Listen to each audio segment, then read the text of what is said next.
In fact, I have had multiple discussions with a lot of our leaders, and I have had multiple discussions with the Honorable Speaker also of the Assembly, and we are of a very strong opinion that to certain extent,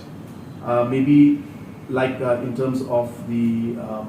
motions and different resolutions, the debates that take place on the governor and the budget, maybe not question hour immediately, but certain areas along with the translations, even in the assembly, both Khasi and Garo language should be allowed to be spoken. And we feel strongly that this is something that should be done. Efforts are being made. I hope that we will be able to move this very, very soon. So you will see in the time to come that we will be, I think, I don't want to talk about it right now without actually moving forward in it, but since you've asked me this question, we have already started the process and the discussion is on, and we are very, very serious, and we all feel that